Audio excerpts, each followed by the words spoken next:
Good morning student, कैसे हैं आप? उम्मीद है आप सारे ठीक होंगे। अच्छा जी, जैसे कि आपने मेरी पहले दो वीडियोस देख चुके हैं, वो हमारी थी एडवर्ब के ऊपर। ठीक है, तो आज का जो हमारा लेक्चर है वो बेटा जेरेंड से रिलेटेड है। किससे रिलेटेड है? जेरेंड से। तो हम 9th क्लास की बुक खोलते हैं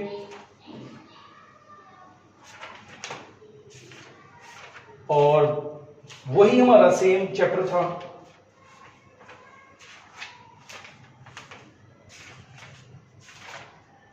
और चैप्टर का नाम है जी कायदे-ए-आज़म विजन। एडवर्ब हम कर चुके हैं, उसकी काइंड्स हम कर चुके हैं। ठीक है जी, 3 काइंड्स थी, 3 काइंड से रिलेटेड हमने सीख लिया हुआ है।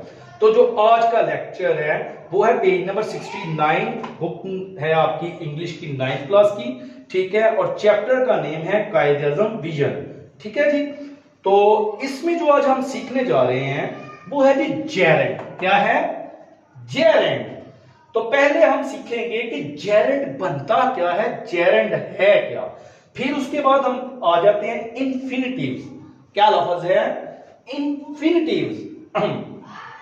सेम एज इट इज आपको इसमें बताया जाएगा कि इंफिनिटिव कैसे बनता है। ठीक है, लेकिन पहले हम इसको लेके चलते हैं जेरेंड को। किसको लेके चलते हैं? जेरेंड को। सबसे पहले सिंपल वेरी बात कि जेरेंड बनता कैसे है, जेरेंड है क्या, उसकी वैल्यू क्या है, उसको कैसे यूज किया जाता है और किसकी जगह पे जेरेंड का इस्तेमाल होता है। ठीक है जी, तो मेरा ख्याल है कि आपको बड़े अच्छे तरीके से समझ आएगी, लेकिन जरूरी यह है कि आप वीडियो पूरी देखें। जब पूरी देखेंगे तो आपको हर चीज एक एक चीज क्लियर हो जाएगी। ठीक है जी, तो स्टार्ट करते हैं। A gerund is formed adding ing to a verb. It function as a noun. ठीक है जी, अब उर्दू में इसका मीनिंग देखते हैं। वर्ब के साथ ing का इजाफा कर दिया जाए। वर्ब, पहले तो आपको पता होना चाहिए what is verb. What is verb? Like that, walk. Walk is verb. और वर्ब का क्या काम होता है? एक्शन। एक्शन। आप हंसते हैं, वर्ब है। आप रोते हैं, वर्ब है। आप कोई भी काम करते हैं, रोते हैं, गाते हैं, पीते हैं, सोते हैं, नहाते हैं, जाते हैं, whatever you say, if you do any work, that called verb. Understand? तो वर्ब कहते हैं। अब कहा जा रहा है कि वर्ब के साथ आईएनजी का इजाफा कर दिया जाए। आईएनजी का इजाफा कर दिया जाए, आईएनजी। तो ये जो है वर्ब अब वो तब्दील हो गई जेरेंड में। किसमें तब्दील हो गई? जेरेंड में। बात फॉलो कर रहे हैं नहीं कि वर्ब के साथ आईएनजी लग गया तो वो बन गई जेरेंड। लेकिन भाई जेरेंड का इस्तेमाल कहां पे करना है, जेरेंड आप कैसे यूज करेंगे? ठीक है जी, तो ये देखिए, तो फिर वो लफ्ज जेरेंड कहलाएगा और ये एक नाउन के तौर पे इस्तेमाल होगा। किसके तौर पे इस्तेमाल होगा? नाउन के तौर पर। पहले आपको क्लियर मैंने किया कि जेरेंड होती क्या है, जेरेंड बनता कैसे है। वर्ब जो आप फॉर्म ऑफ वर्ब सीखते हैं, 9th क्लास का लेवल है, तो फॉर्म ऑफ वर्ब तो ये 3-4 का लेवल है, तो आप उस चीज से बखूबी वाकिफ है फॉर्म ऑफ वर्ब से ना। तो वर्ब के आगे आईएनजी लगाने से आपका बन गया जेरेंड। अब जेरेंड जो है एज अ नाउन के तौर पे इस्तेमाल होता है, और नाउन कहते हैं किसी शख्स, किसी जगह, किसी चीज के नाम को क्या कहते हैं? नाउन। तो ये नाउन के तौर पे इस्तेमाल होता है। किसके तौर पे इस्तेमाल होता है? नाउन के तौर पे। तो अब आ जाए अपने एग्जांपल्स के तौर पर। हम अब एग्जांपल्स की तरफ, ये मैंने इधर लिखा रीड प्लस आईएनजी, इसमें आपने आईएनजी इंक्लूड किया तो बन गया रीडिंग। तो जो रीडिंग बना तो वो भाई क्या बन गया? वो बन गया आपका जेरेंड। क्या बन गया? जेरेंड। वो क्या बना आपका? जेरेंड। लगी समझ? रीड था लफ्ज, इसके साथ मैंने लगाया आईएनजी, आईएनजी लगाया तो बन गया रीडिंग। तो ये अब रीडिंग वर्ब नहीं रहा, ये अब जेरेंड बन गया। क्या बन गया? जेरेंड बन गया। तो अब हम इसकी एग्जांपल्स देखें। Walking, walking is very good for body, walking is very good for body. अब वॉक अगर आप देखें तो ये इतना सिंपल आईएनजी को छोड़ दे तो आप देखेंगे कि वॉक दैट वो एक काम है ना, वॉक एक काम है, लेकिन ये शुरू में आ रहा है एज अ नाउन के तौर पर, एक सब्जेक्ट के तौर पर इस्तेमाल हो रहा है। किसके तौर पे इस्तेमाल हो रहा है? एक सब्जेक्ट के तौर पे। और सब्जेक्ट वुमन क्या होता है? किसी चीज का नाम, किसी शख्स का नाम। ठीक है जी, मेरी बात फॉलो कर रहे हैं? मैं फिर से रिपीट करता हूं कि ये जो वॉकिंग है लफ्ज वर्ब है, लेकिन ये वर्ब नहीं यूज हो रहा, ये एक सब्जेक्ट के तौर पे इस्तेमाल हो रहा है। Walking is very good for body, सैर करना सेहत के लिए बहुत अच्छा है, सैर करना सेहत के लिए बहुत अच्छा है। ये चीज के तौर पे इस्तेमाल हो रही है, इधर वर्ब का इस्तेमाल नहीं हो रहा। तो जो वर्ब आपकी नाउन की जगह इस्तेमाल हो जाएगी वो बन जाएगी जेरेंड। क्या बन जाएगी? जेरेंड। अंडरस्टैंड हुई बात? होपफुली आपको समझ आ रही होगी। तो अगले पे चलते हैं, हम अगली एग्जांपल को देखते हैं। स्मोकिंग, स्मोकिंग करना, ठीक है, आपको पता है, ठीक है। बड़े आपके कोई करीब स्मोकिंग कर रहे हैं तो वो बड़ी बुरी चीज होती है। Even that you feel very bad, आपको बड़ा बुरा हो, पापा प्लीज टेक अ साइड, आप मोस्टली ये कहते हैं ना, तो आपको बड़ी बुरी चीज। तो वही ये चीज देखे, वो आप उसको क्या कह रहे हैं? आप उसको एक काम बता रहे हैं। आप smoking is not good for health. Smoke अगर देखें हम तो ये एक वर्ब है, लेकिन यहां ये काम के तौर पे इस्तेमाल, ये एक चीज के तौर पे, सब्जेक्ट के तौर पे इस्तेमाल हो रही है। यहां ये एक सब्जेक्ट के तौर पे इस्तेमाल हो रहा है। Smoking is not good, smoking अच्छी नहीं है सेहत के लिए, ये एक सब्जेक्ट के तौर पे इस्तेमाल हो रहा है। और जब सब्जेक्ट के तौर पे इस्तेमाल हो रहा है तो इट मींस ये जेरेंड बन चुका है। ये क्या बन चुका है? जेरेंड। फिर ये ऐसे ही मैंने same as a noun use हो रहा है, ये same as a noun use हो रहा है। अंडरस्टैंड? अब नीचे पे आ जाए, निचले वाले पे आ जाए। Dancing is my hobby, dancing, अब डांस नाचना क्या है भाई? नाचना एक काम है, रक्स करना एक काम है, ठीक है जी, रक्स करना एक काम है। तो इधर बताया जा रहा है डांसिंग इज माई हॉबी, किसके तौर पे इस्तेमाल हो रहा है? नाउन के तौर पे इस्तेमाल हो रहा है। किसके तौर पे? नाउन के तौर पर, ठीक है। और ये है क्या बन क्या रहा है? सब्जेक्ट बन रहा है, ठीक है। तो ये आपका जो नाउन है, ठीक है, ये जो आपका वर्ब है तब्दील हुआ जेरेंड में। किसमें तब्दील हुआ?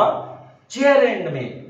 ओके जी, तो मुझे उम्मीद है कि आपको ये चीज बिल्कुल समझ आ गई होगी, क्योंकि बड़े सादे से अंदाज में मैंने आपको ये चीज बयान की है, ठीक है। तो मेरा ख्याल है कि आपको बड़े अच्छे तरीके से समझ लगी होगी।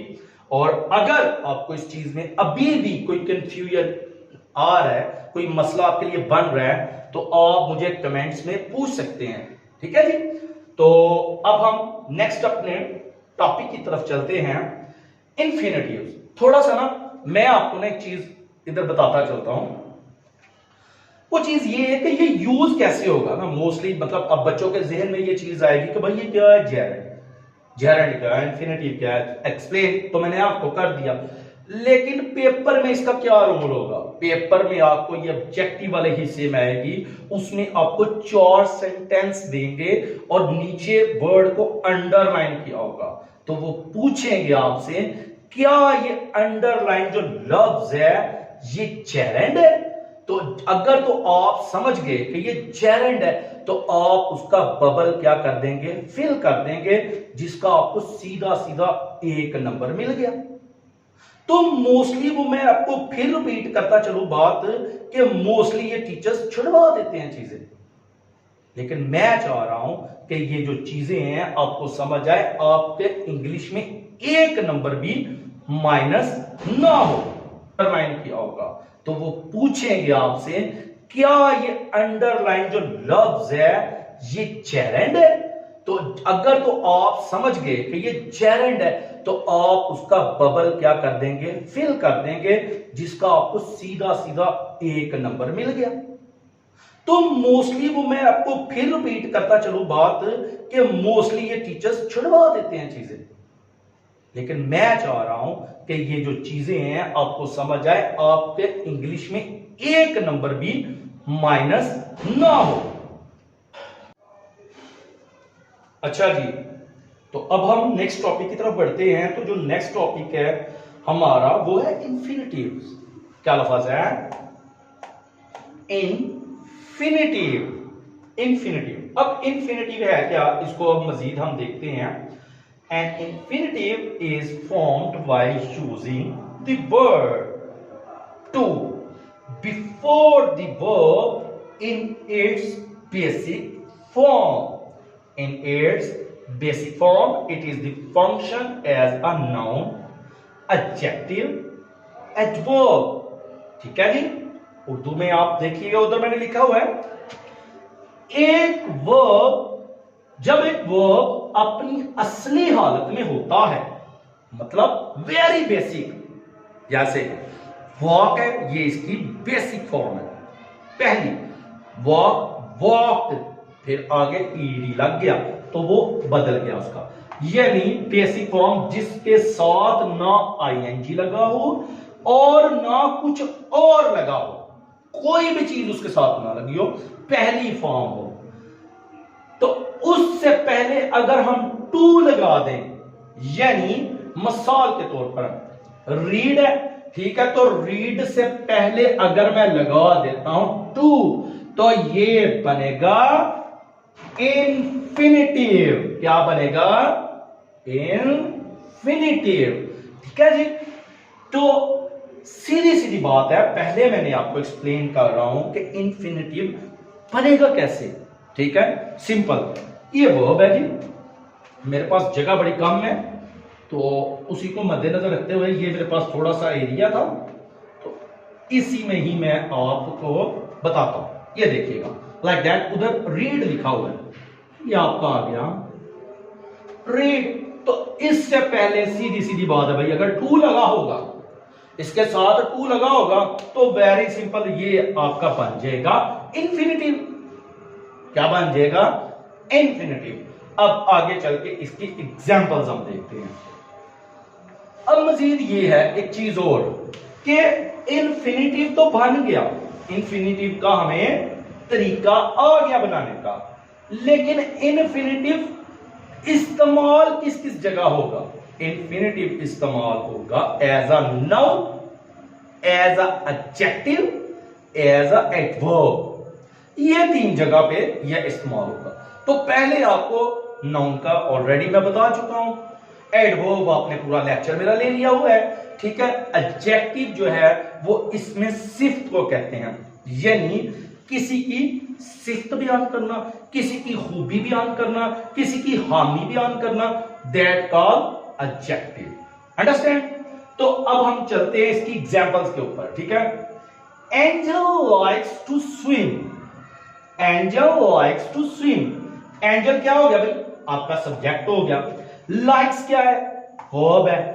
टू स्विम ऑब्जेक्ट है, और ऑब्जेक्ट क्या है? नाउन है भाई, नाउन है, ये काम नहीं है, ये इधर काम के तौर पे। और स्विम से पहले टू लग गया, स्विम से पहले टू लग गया और ये वर्ब ही है।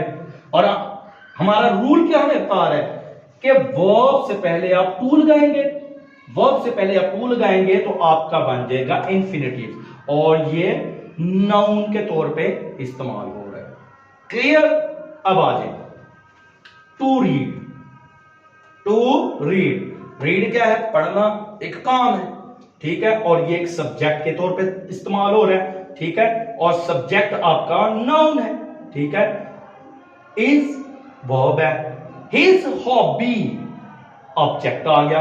कहता है टू रीड, ठीक है। वर्ब से पहले आपका टू लग गया और नाउन के तौर पे वो इस्तेमाल हो रहा है, तो उसको हम कहेंगे इंफिनिटिव। क्या कहेंगे? इंफिनिटिव। फिर आगे Majid, Aslam has a book. Aslam के पास एक किताब है। असलम के पास एक किताब है। टू रीड, अब ये एडजेक्टिव आ रहा है। क्या आ रहा है? एडजेक्टिव। तो एडजेक्टिव, ये रीड से पहले हमने टू लगा दिया और था ये एडजेक्टिव। क्यों? क्योंकि ये किसकी बात हो रही है जी? ये बुक की बात हो रही है, बुक से मुतल्लक बात हो रही है। टू रीड, किताब को जो है पढ़ने की बात हो रही है, तो ये किताब के लिए एडजेक्टिव है, किताब से मुतल्लक है, तो ये एडजेक्टिव की सूरत में आ रहा है, तो ये बनेगा इंफिनिटिव। और मैंने आपको बताया कि जो इंफिनिटिव है वो किसके लिए यूज होता है जी? नाउन के लिए, एडवर्ब के लिए और एडजेक्टिव के लिए, इन तीनों चीजों के लिए होता है। होपफुली आपको पूरी बात समझ आ गई होगी, ठीक है। तो इसको आपने करना क्या है? मजीद इसके ऊपर प्रैक्टिस करनी है। ये चैप्टर खोलना है आपने और इसमें से आपने रीडिंग स्टार्ट करनी है। जहां वर्ब आया उससे पहले टू लगा हुआ है, तो आपको पता चल जाएगा कि ये इंफिनिटिव है, ठीक है। आपका ये काम है कि आपने बुक खोल ली है, बुक खोल के आपने इंफिनिटिव को तलाश करना है। जब आपने इंफिनिटिव को तलाश करना है तो आपने मुझे कमेंट्स में भी बताना है क्या यस सर हमने फाइंड किया। कायदे विजन हमने चैप्टर खोला, उससे रीडिंग की और उससे हमें मिला क्या? इंफिनिटिव मिला और जेरेंड मिला। बहुत शुक्रिया, आपने मेरी वीडियो देखी। वीडियो को लाइक करें और कमेंट्स में मुझे अपनी राय दीजिएगा।